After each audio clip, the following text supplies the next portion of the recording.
So I think there's a lot of discussion, a lot of conversations in parliaments and legislatures around the world about how to invest more in space. So I think we're going to see a lot more competition from countries in the Middle East, from India, from Asian nations like Japan and Korea and others that you had mentioned. And I think no continent, no country is off the table here. Everybody has the opportunity to invest. It's a matter of whether they make it a priority for their nation or not. Hey, SpaceWatchers, it's my pleasure to sit down with Gary Dunow, the Vice President for Strategic Development at the USGIF. And USGIF stands for the United States Geospatial Intelligence Foundation. And we will discuss the latest Earth observation report that his team contributed to. And it was called Gold Rush 2024 Commercial Remote Sensing Global Rankings. Gary, how are you doing today? I'm doing great, Torsten. It's nice to be here. Thank you for having me on. It's our pleasure. So let's jump direct into the topic. With China taking the lead in several key remote sensing categories in the report, do you think the US has become complacent in its space dominance, or is it just a wake-up call for real strategic change? Yeah, that's a really good question. And I think the question in itself demonstrates the value of this kind of product that the Center for Strategic and International Studies spearheaded through Carrie Bingen and Dave Gauthier. I think without this kind of product, you don't know if you're falling behind or if you're ahead, right? So I think this is, was meant to generate some conversation, and I think it's doing just that through programs like this. With regard to whether or not the U.S. has become complacent, I think what it shows is China's strategy of civil military affairs, and more broadly, they're connecting the state to Chinese companies is providing a pacing threat for the U.S. and our ability to compete in global markets in the remote sensing industry. However, I don't know that I'd say we've become complacent, and I would never bet against the U.S. or Western ingenuity and innovation, right? So I think it's just a data point for us to take a look at things and say, is there more we could do? The report highlights that China could control the global information narrative if it dominates the commercial remote sensing market. So how real do you think is that threat, and what would it mean for the global power dynamics? Yeah, I think that's a significant issue that we need to take a look at in more depth and have some conversations across the West about China's role in providing data to international institutions or through the media. We all know that throughout history, data has been used as a weapon, and we hear in the recent years that data is a new weapon system, right?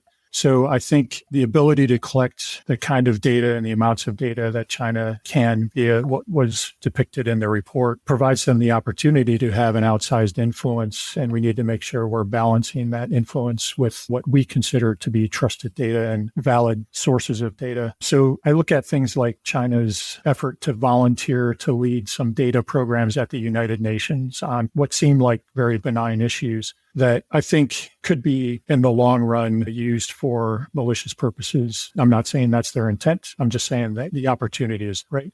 Data, like any other capability, has both the ability to do good and the ability to do evil. And in this case, I think we just need to make sure that we're providing an objective alternative. I see. I mean, we don't talk about your threats or bad purposes, but it's just the narrative, that information narrative that is today so important, as we see when looking at the social media platforms. A few days back, I've been at the Intergeo in Stuttgart this year, and I saw the dominance of Chinese companies, so SuperView and others were there with really big booths showing their technologies. And with this report coming out at more or less the same point of time, I'm wondering what implications could it have for European nations, and how can Europe protect its interests in such a scenario? And I'm asking that as an European. That's another really good question. And so what I would say is, I think there are many European nations that are moving to sovereign capabilities. Some of them weren't reflected on the chart because they fell lower in the rankings than the top three, but some were reflected on the chart. I think 3 European countries were there. And so during our rollout of the brief, I mentioned that we should pay attention to what flags were not on the chart and ask questions about why they are not on the chart and whether they should be. So I think it's something European nations have to ask a question about. I do know that, the U.S. companies that were reflected on the chart do provide their capabilities to European nations. And so they're getting a lot of the same information as the U.S. from those companies, and they're able to put it to good use. And they do have alternative options within the rest of the world to find additional data. What I might say is a lot of the companies, the U.S. companies you saw on that chart, were some of the first movers in providing remote sensing data in the Ukraine crisis. Right. So there's a really significant European issue, and the companies that were reflected there that are providing information to Europe were countering the Russian narrative on Ukraine in a very effective way. And so I think that capability that we've seen demonstrated and having very positive impact in Ukraine provides the same capability to European nations. But I also understand desire and discussion and debate around sovereign capabilities similar to what the European Union had around GPS and their dependence on the US GPS system. I think that's the perfect moment to talk a bit about the methodology. And I don't want to play down the European capabilities that we have in the sector. There are a few, and ESA is not tired to remind us that with Copernicus, they have the best, however they define best, Earth observation system in the world. But can you reflect a bit on the methodology, especially when it comes then also to the Chinese companies, where the access to the level of data that you get in the US might not be the same? So how did that work? Yeah. So one of the lead writers of the study, Dave Gauthier, developed the methodology based on processes he's used in the past, and in his mind, a way that would provide an objective analysis of all of the system capabilities with publicly available information. So that is a conversation one could have about the study and the results, but we feel very confident that the methodology that Dave and the research team used is very supportable and provided a very, I think, a reasonable outcome that, again, was meant to generate conversations, including about the methodology. So we feel pretty confident in the methodology that was used. Okay, so you compared publicly available data from China as well as from the US into the study, correct? So you're Yes. not taking into account the classified data or capabilities in the US then? No, not at all. All the information that we used was publicly available, and this is a completely unclassified product. I got it. And I can assure you that it really invited people for a conversation about the topic, especially if you have only 3 places to fill, then being the fourth is the first one without a medal, as we all know from sports. So that's great. Okay, let's move on to private investments. That has been critical to the US sector over the last decades. But the recent market trends show a slowdown in funding, something we heard in a number of conferences this year. How concerned should we be about the sustainability of the US innovation, and what role should the government play to ensure long-term competitiveness? Yeah, as I mentioned earlier, I'll never doubt the U.S. and the West's ability to innovate and to differentiate our abilities through innovation. These are all dual-use technologies. So naturally, there's a role for government and a role for private investment. I do think it is very important, though, that the government sends a clear message on the direction that they're taking with regard to these capabilities that then leads to private investment and private equity taking a lot more risk on these capabilities through their investments. We've seen, and it was discussed in the report rollout, there was a lot of progress made. A lot of the changes in this report came about because of private equity investment and the government investment in these capabilities. So that the race, it isn't a race that's being run under the same conditions. I mentioned the Chinese civil military approach earlier, where they're essentially subsidizing all of their country's capabilities. We don't ever want to follow that model here. We prefer that the market drive the capabilities, and there's plenty of commercial applications for these. But at the same time, as I mentioned earlier, the government needs to send a clear demand signal as well. I see a few numbers on the private sector or on the commercial sector, and Earth observation was given at the World Space Business Week recently in Paris. And they talked about in commercial market by 2032 of 7 billion. And the today's market is dominated, of course, with over 40% data usage in North Americas, and dominated by 2 players, with namely Maxar and Airbus. And that was quite interesting to see in the entire spectrum of space development that goes up to the $1 trillion industry, or I think the recent number is 1.8 $8 trillion that are in the press, to see just 7 billion, significant market size, in the Earth observation area. That was just one remark on that. Yeah, I think that we don't know what in the long term what that market's going to look like, right? And again, it'll be driven by the demand signal that's sent out on behalf of the government. And I think we still haven't realized all the commercial applications that might be provided, and still haven't seen really all of the true capability that can be provided. You mentioned that there were two big players. I think there are a lot of other players that have emerged. We saw on the commercial radar side, Capella and IceEye. I think companies like Black Sky and Planet have interesting capabilities, and they all have ways that they differentiate themselves from their competitors that make them applicable to different business cases and missions. And so I think we'll see that $7 billion has the potential to grow quite a bit. And as that does grow, I think you'll see that innovation and ingenuity come out to play even more.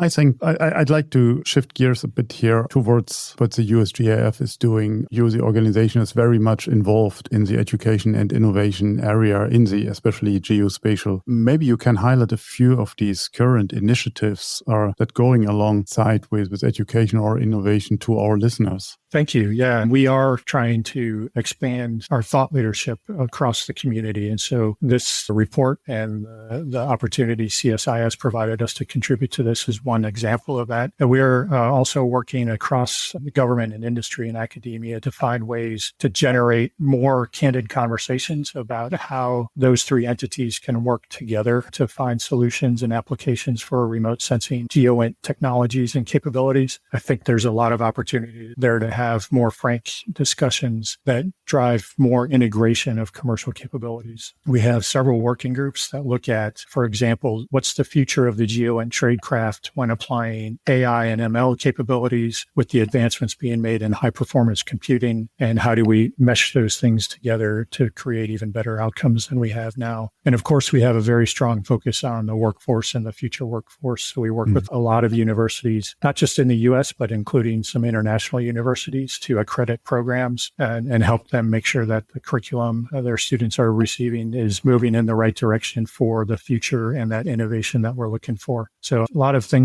going on, and we are looking to beyond the US and USGIF. So we're looking to engage more internationally with GEOINT entities. In fact, while we were in Paris for World Space Business Week, we went up to NATO and had a conversation with some of the GEOINT leaders there, and some pretty promising opportunities. That's great to hear. Coming back to the report, it mentioned that export regulations are still hampering US companies, especially compared to China's more aggressive expansion. Is the US government being too cautious at the expense of staying competitive? And following on that, what advice would you offer to Europe, which is obviously very much controlled and export regulated as well? Yeah, this has always been an interesting balancing act, and it's evolved over time as commercial GEOINT capabilities have caught up to those available to the security and intelligence sectors. I think it's a matter of risk aversion and risk management, and deciding where to take the risk that allows us to keep a competitive advantage over countries that don't take the same approach to their regulatory systems. I am by no means an expert on this piece of the report. There are several other contributors who are, but I would say that through our discussions, what was noted is we've seen a little bit of a nudge towards more of the risk management approach and allowing some other capabilities to be provided through the commercial sector that previously would have been protected by the government. And that's led to, again, a lot of the advancements we've seen in the report and the companies that showed up in this version, which weren't in the previous version that had been released. I would like to shed a bit of a geopolitical light on that. In the race, and forgive me to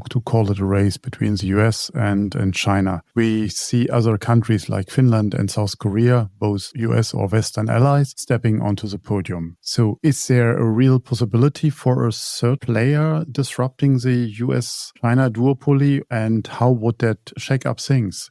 I mean, also keeping in mind the activities that are going on in massive scale in the Middle East with recently announced Space 42, or even the activities in Saudi. Yeah, that's a great question. And if I had a crystal ball, that would make it an easier question to answer. Here's what I think. Nations around the world are realizing that space is fundamental to the security of not just their national security, but their economies and where the world is going. And so I think there's a lot of discussion, a lot of conversations in Parliament parliaments and legislatures around the world about how to invest more in space. So I think we're going to see a lot more competition from countries in the Middle East, from India, from Asian nations like Japan and Korea and others that you had mentioned. And I think no continent, no country is off the table here. Everybody has the opportunity to invest. It's a matter of whether they make it a priority for their nation or not. As far as a third player, I couldn't tell you who that would be right now. I think it would be a challenge. What I would say is that Western nations together, going back to your earlier comment, we're better together. And the more we invest across all of our national security capabilities, I think everyone's going to benefit from that. I see. Given how rapidly the market has evolved in the last 3 years from the last report, where do you see the next big breakthroughs coming from? And who do you think will be the biggest disruptor in commercial remote sensing by 2027? And I'm quite sure you have still your crystal ball out, so it's easy to answer. Yeah, if I did, I'd be a rich man in 2027, right? I think you see a lot of disruptors on that chart, right? Some of the, even take, for example, Maxar's Worldview satellite, which was a disruptor in its own time. And that speaks to the innovation and the ingenuity of this community and where we could go. The report discusses some other potential disruptors coming down the line. I think SkySat is on there. That's one disruptor. I think you see companies like Muon Space who are looking at very low orbit, looking at thermal capabilities that will help with natural disasters like wildfires and things like that with, significant application with those increasing around the world. What I really think, though, I think we're going to continue to see evolution and disruption on the remote sensing side with regard to phenomenology and orbitology and things like that. Where I really think the disruption is going to happen is in who can bring the most amount of data together against a question or a problem to provide the answer, the most precise answer in the shortest amount of time. And so that is going to take a consortium of not just remote sensing providers, but AI companies and high performance computing companies, et cetera, cloud providers that can take all of that data and make a lot of sense out of it in the fastest amount of time.